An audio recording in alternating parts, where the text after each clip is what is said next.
अस्सलाम वालेकुम viewers, welcome in our channel learning and teaching. ये हमारा हैशटैग है लर्निंग एंड टीचिंग का। सही है। यूनिट नंबर 1 हमारा चल रहा था फंडामेंटल्स ऑफ केमिस्ट्री। आज का हमारा टॉपिक क्या है? आज का हमारा टॉपिक है मॉलिक्यूल्स। आज हम पढ़ेंगे कि मॉलिक्यूल्स क्या होते हैं। जब दो या दो से ज़्यादा एटम्स कंबाइन होते हैं तो वो क्या बनाते हैं? फिर मॉलिक्यूल बना लेते हैं। एटम्स क्या होते हैं? एटम्स हमने पढ़ लिया। एटम्स वो स्मॉलेस्ट पार्टिकल्स होते हैं जो कि ना ही क्रिएट हो सकते हैं, ना ही उनको हम डिवाइड कर सकते हैं। सही है। तो जब दो या दो से ज़्यादा एटम जो होंगे कंबाइन टुगेदर, तो वो क्या बना लेंगे? हमारे पास मॉलिक्यूल फॉर्म कर लेते हैं। मॉलिक्यूल क्या है? ये भी एक स्मॉलेस्ट पार्टिकल ही होता है हमारे पास केमिकल एलिमेंट के अंदर या कंपाउंड के अंदर, जिसकी केमिकल प्रॉपर्टीज जो होती हैं एलिमेंट की होती हैं या कंपाउंड की। सही है। मॉलिक्यूल भी हमारे पास एक स्मॉलेस्ट पार्टिकल ही होता है, लेकिन ये कॉम्बिनेशन होता है एटम्स का।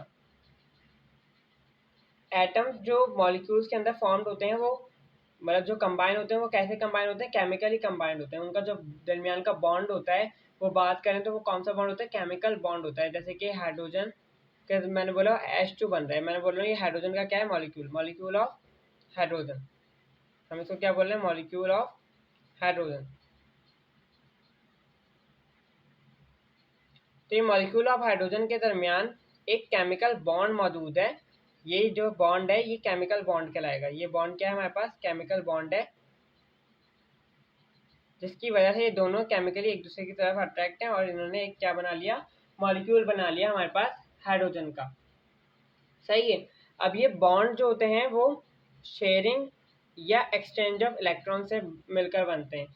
अब जैसे कि अभी हम वैलेंसी की नेक्स्ट वीडियो जब हम वैलेंस की बात करेंगे, अभी सिर्फ आपके कॉन्सेप्ट के लिए कि अब इसके अंदर मेरे पास एक इलेक्ट्रॉन है। सही है।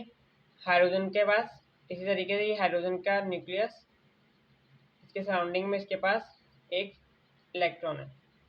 अब या तो ये दोनों क्या कर लेंगे? शेयर कर लेंगे अपने इलेक्ट्रॉन। शेयर मतलब ऐसे एक दोनों एक साथ हो जाएंगे। ये दोनों के क्या हो गए? इलेक्ट्रॉन यहाँ पे शेयर हो गए। या तो ये ट्रांसफर कर देंगे, मतलब ये वाला हाइड्रोजन इस इलेक्ट्रॉन को, इस हमारे हाइड्रोजन को अपना इलेक्ट्रॉन क्या कर दे? ट्रांसफर कर दे।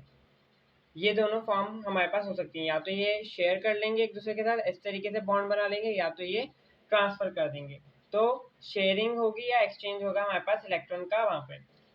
मॉलिक्यूल्स क्या होते हैं हमारे पास? मॉलिक्यूल्स हमारे पास कई तरह के होते हैं। हम उसको मोनो भी बोलते हैं, मोनो एटॉमिक।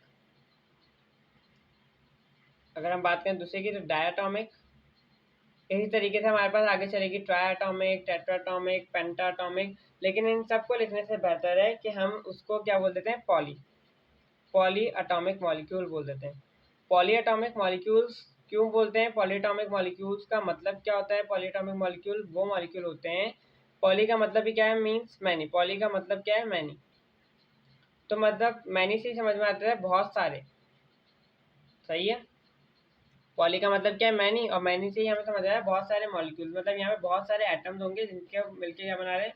मॉलिक्यूल बना रहे हैं। तो मोनोटॉमिक हो गया, डायटॉमिक, और जितने भी आगे आएंगे ट्राई, टेट्रा, पेंटा। सही है। जिसमें मतलब 3, 4, 5 वाले मॉलिक्यूल, तो उन सबको हम क्या बोलते हैं? Polyatomic molecule. सही है। मोनोटॉमिक को हम मॉलिक्यूल की जगह इसको हम मोनोटॉमिक एलिमेंट बोलते हैं। क्यों? क्योंकि अब जैसे कि मेरे पास ये हाइड्रोजन है, मोनो का मतलब क्या होता है? सिर्फ वन। तो ये हाइड्रोजन वन फॉर्म में। सही है। अभी यहाँ पे हाइड्रोजन एक ही है ना, तो ये हाइड्रोजन एक है, और जब ये एक फॉर्म में है हमारे पास तो हम इसको क्या बोलते हैं? एलिमेंट बोलते हैं। एलिमेंट की वीडियो में हमने आपको डिस्कस किया था कि एलिमेंट क्या होते हैं। तो ये एक क्या है? हमारे पास एलिमेंट है, तो इसलिए हम मोनोटॉमिक मॉलिक्यूल्स को मॉलिक्यूल बोलने की जगह मोनोटॉमिक एलिमेंट बोलते हैं। सही है। जिनके अंदर एक एटम मौजूद होता है, मतलब एक एटम से मिलके बने होते हैं। इसी तरीके से डायटॉमिक के अंदर हमारे पास वो एलिमेंट्स या सब्सटेंस मौजूद होंगे जो कि दो जिनके दो एटम हमारे पास समझे मौजूद होंगे। जैसे कि अगर हम बात करें नाइट्रोजन की, जैसे नाइट्रोजन ये रहा।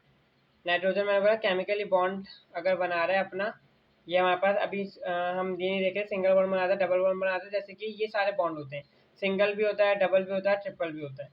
डिपेंड करता है इनकी वैलेंसी के ऊपर। सही है। तो नाइट्रोजन है हमारे पास यहाँ पे। नाइट्रोजन यहाँ पे जैसे केमिकली अट्रैक्ट हो रहा है, तो ये केमिकल एक बॉन्ड बना रहा होगा। अब तो ये बॉन्ड बना के हमारे पास क्या बना देगा? N2 नाइट्रोजन का एक हमारे पास क्या बन जाएगा, मॉलिक्यूल बन जाएगा। इसी तरीके से हाइड्रोजन जो था वो सिंगल बॉन्ड बना रहा था, सिंगल बॉन्ड वाला केमिकल बॉन्ड बना रहा था, तो इसी तरीके से ये क्या बन जाएगा, मॉलिक्यूल H2। तो जिनके साथ 2 आ रहा है, डाई मतलब क्या होता है 2, तो इसलिए हम इनको क्या बोलेंगे, डायटोमिक मॉलिक्यूल। इसी तरीके से जब हमारे पास 3 आ जाएंगे तो 3 उसमें हम क्या बोल देंगे ना, ट्राइएटॉमिक मॉलिक्यूल। अब जैसे कि H2O में बात करूँ तो 2 मॉलिक्यूल, 2 एटम हाइड्रोजन के, 1 एटम ऑक्सीजन का, तो 2 + 1 हमारे पास कितना बन गया, 3। तो ये हमारे पास क्या बन जाएगा, ट्राई एटॉमिक मॉलिक्यूल। लेकिन हम इसे ट्राई एटॉमिक कहने के बजाय हम इसको क्या बोल देंगे, ये क्या है, एक पॉलीएटॉमिक मॉलिक्यूल है। मतलब वाटर जो है हमारे पास क्या होता है, वो पॉलीएटॉमिक मॉलिक्यूल होता है। पॉलीएटॉमिक मॉलिक्यूल्स में हमारे पास जो ओजोन लेयर है, ओजोन लेयर होती है ना हमारे एटमॉस्फेयर में, जो ओजोन लेयर है जो वक्त के साथ साथ खत्म होती जा रही है, तो ओजोन लेयर हमारे पास जिसके अंदर ऑक्सीजन क्या होता है, 3 होते हैं। तो मैं इसको क्या बोल सकता हूँ, पॉलीएटॉमिक मॉलिक्यूल। क्यों, क्योंकि ये 3 आ गए, इसको मैं ट्राइएटॉमिक मॉलिक्यूल लिखने से बेहतर है, क्योंकि 2 से ज़्यादा आ गए तो हम इससे क्या बोल सकते हैं, पॉलीएटॉमिक मॉलिक्यूल। इसी तरीके से हम सल्फर हमारे पास होता है, अगर हम सल्फर के साथ देख रहे हैं 8, तो मतलब सल्फर अब यहाँ पे कितना मौजूद है, 8 एटम सल्फर के हमारे पास क्या है, मौजूद हैं। तो इसका मतलब क्या हो गया, ये भी हमारे पास क्या है, एक पॉलीएटॉमिक मॉलिक्यूल है। तो हमने देखा कि मॉलिक्यूल्स क्या होते हैं, मॉलिक्यूल्स क्या होते हैं हमारे पास, जब 2 या 2 से ज़्यादा एटम्स होते हैं केमिकली कंबाइंड हो जाते हैं, तो वो क्या बना लेते हैं, हमारे पास मॉलिक्यूल बना लेते हैं। तो कोई भी आपका क्वेश्चन हो जिसके अंदर आपको प्रॉब्लम हो रही हो मॉलिक्यूल्स के बारे में कि मोनो डाई ये सब क्या होते हैं, फिर भी कोई अभी भी क्लियर नहीं है वो,